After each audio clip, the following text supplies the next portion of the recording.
رہبر معظم انقلاب اسلامی ایران کے شہید سپریم لیڈر آیت اللہ سید علی خامنہئی کا سفر آخرت، شہید سپریم لیڈر کی نماز جنازہ آج تہران میں ادا کی جائے گی۔ جسد خاکی کو تہران سے قم، پھر نجف اور کربلا لے جایا جائے گا۔ مشہد میں سپرد خاک کیا جائے گا۔ تہران میں رکت آمیز مناظر، ایران کی اعلیٰ ریاستی قیادت، صدر، عسکری حکام اور دیگر اہم ملکی شخصیات نے شہید رہبر انقلاب کے جسد مبارک پر حاضری دی۔ شہید رہبر انقلاب کی 3 سالہ نواسی زہرا محمدی گلپائگانی کا جسد مبارک بھی امام خمینی مسجد لایا گیا۔ داماد شہید مصباح الہدی باقری کی نماز جنازہ کے اجتماع کا آغاز۔ شہید سپریم لیڈر آیت اللہ علی خامنہئی کی نماز جنازہ میں پاکستان سمیت مختلف ممالک کے سربراہان اور 100 سے زائد ممالک کے نمائندگان شریک ہوں گے۔ 8 جولائی کو ملک بھر میں سوگ کا اعلان۔ آیت اللہ سید علی خامنہئی کو امریکہ اور اسرائیل نے 28 فروری کو تہران پر بمباری کر کے شہید کر دیا تھا۔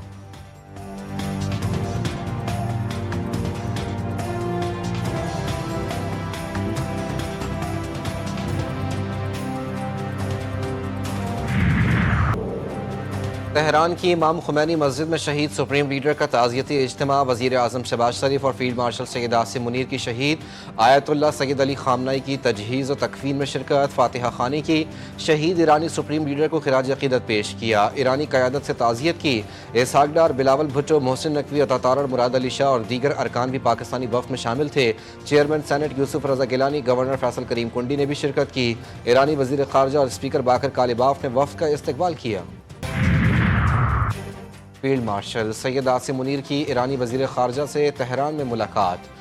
شہید آیت اللہ علی خامنہئی کی ایران کے لیے خدمات کو خراج عقیدت پیش کیا۔ سید عاصم منیر ایران کے رہبر اعلیٰ شہید آیت اللہ علی خامنہئی کی آخری رسومات میں شرکت کے لیے تہران میں موجود تھے۔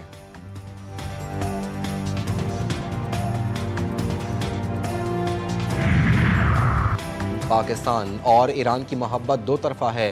یہ دو طرفہ محبت نہ ہوتی تو ایران کبھی بھی پاکستان کی ثالثی قبول نہ کرتا۔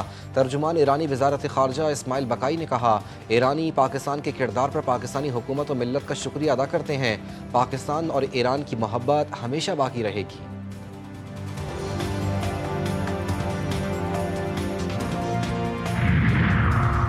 ایرانی اسپیکر باقر کالباف شہید آیت اللہ علی خامنہئی کے جسد خاکی کے سامنے آپ دیدہ۔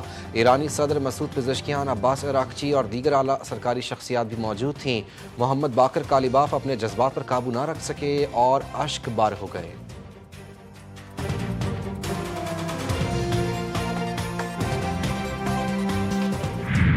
دنیا بھر سے سیاسی، پارلیمانی اور مذہبی شخصیات رہبر معظم انقلاب اسلامی کے تعزیتی اجتماعات میں شریک۔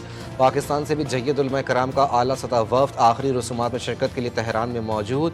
اپوزیشن لیڈر سینٹ علامہ راجہ ناصر عباس، علامہ سید ساجد علی نقوی، علامہ سید جواد نقوی، مولانا شبیر حسن میثمی اور علامہ احمد اقبال رضوی سمیت دیگر ممتاز پاکستانی علماء نے شہید سپریم لیڈر کی تجہیز و تکفین میں شرکت کی۔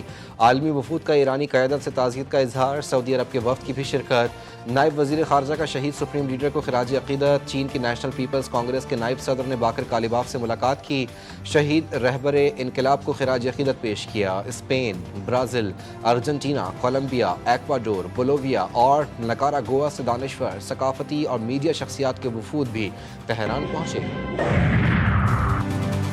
وزیر اعظم شہباز شریف ترکیہ کے دورے پر استنبول پہنچ گئے۔ ترکیہ کے وزیر تجارت پاکستانی سفیر ڈاکٹر یوسف جنید اور ترک وزارت خارجہ کے حکام نے استقبال کیا۔ اسحاق ڈار، عطا اللہ تارڑ بھی وزیر اعظم کے ہمراہ ہیں۔ وزیر اعظم شہباز شریف استنبول میں بزنس کانفرنس سے بھی خطاب کریں گے۔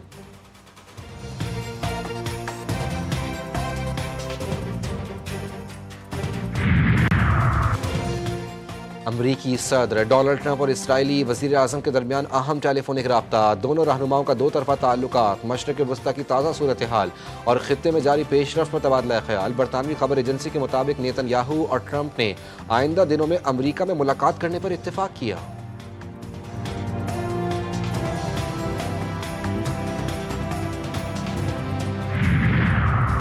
پیٹرولیم مصنوعات کی قیمتوں میں کمی کا امکان۔ ذرائع پیٹرولیم ڈویژن کے مطابق پیٹرول 6 روپے اور ڈیزل کی قیمت میں 10 روپے کمی کا امکان ہے۔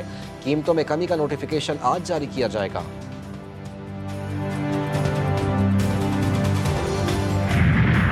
بلوچستان میں المناک حادثہ، شیرانی میں تیز رفتار مسافر بس کھائی میں جا گری، جہاں بحق افراد کی تعداد 40 ہو گئی، خواتین اور بچے بھی شامل، 8 زخمیوں کو اسپتال منتقل کر دیا گیا۔ حادثے کا شکار بس کوئٹہ سے پشاور جا رہی تھی۔ عینی شاہد کے مطابق دانا سر کے قریب ایک خراب بس کے مسافروں کو سوار کیا گیا، گنجائش سے زائد بس بھرنے پر عملے سے مسافروں کی تلخ کلامی ہوئی۔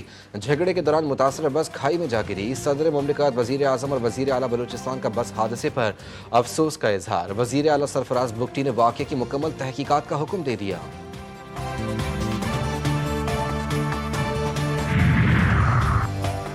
لاہور میں 2 غیر ملکی خواتین کا اغوا اور مبینہ زیادتی کیس، ملزمان کا 5 روزہ جسمانی ریمانڈ منظور۔ ملزمان میں حسن رضا، رضا ڈار، ساجد علی اور سکندر خان شامل۔ متاثرہ خواتین میڈیکل معائنے کے بعد اپنے ملک واپس چلی گئیں۔ میڈیکل رپورٹ پولیس کو موصول۔ جی ٹی وی نیوز کو متاثرہ خاتون کا پاسپورٹ موصول ہو گیا۔ کراچی میں 15 سال کی لڑکی درندگی کا نشانہ بن گئی۔ لائنز ایریا جیٹ لائن میں لڑکی سے زیادتی، متاثرہ لڑکی حالت تشویشناک، جنا اسپتال میں زیر علاج، ملزم پکڑا گیا۔ زیادتی کا مقدمہ تھانہ بریگیڈ میں درج۔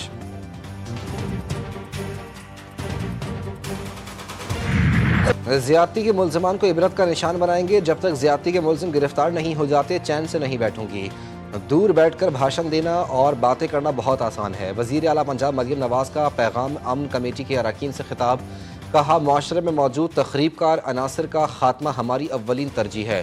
کہنا میں 14 بچوں کی اموات کا مجھے دلی صدمہ ہے۔ وزیر اعلیٰ پنجاب کی کہنا میں جاں بحق بچوں کے لواحقین سے ملاقات۔ مریم نواز شریف نے متاثرہ والدین کے درد بانٹا اور پسماندہ ماؤں کو گلے لگا کر دلاسا بھی دیا۔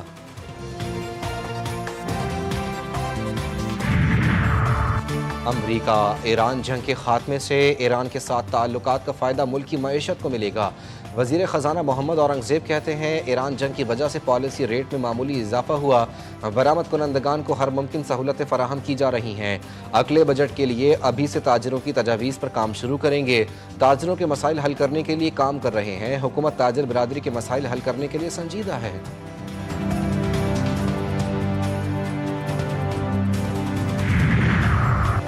مالی سال 2022 سے تاحال بیرونی قرض نہیں بڑھا۔ گورنر اسٹیٹ بینک جمیل احمد نے کراچی میں میڈیا سے گفتگو میں کہا، 4 سال میں بیرونی قرض وہی ہے جہاں تھا۔ 2015 سے 22 تک ملک کا قرض 6 ارب ڈالر سالانہ بڑھ رہا ہے۔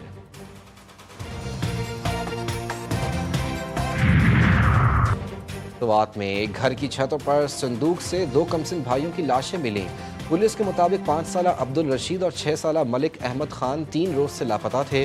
لاشیں اسپتال منتقل، تحقیقات کا آغاز کر دیا گیا۔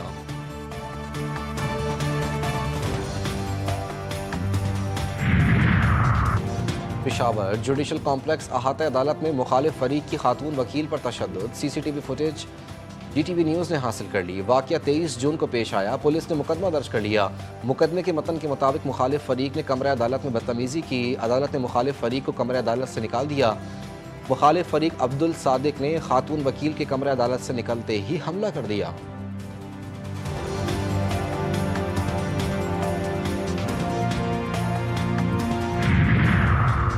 جدہ میں وفاقی وزیر داخلہ محسن نقوی کی مکہ ریجن کے قائم مقام گورنر سے ملاقات۔ محسن نقوی کا پاک سعودیہ برادرانہ تعلقات مزید مضبوط بنانے کے عزم کا اعادہ۔ وزیر داخلہ کا عمرہ و حج کے لیے بہترین انتظامات پر قائم مقام گورنر سے اظہار تشکر۔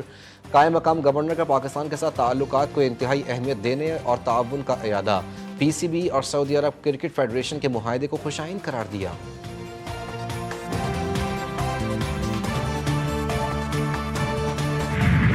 اور FIFA world cup round of 32، مصر اور آسٹریلیا کی درمیان مقابلہ جاری۔ ارجنٹینا اور کیپ ورڈی کی ٹیمیں آج رات 3 بجے مد مقابل ہوں گی۔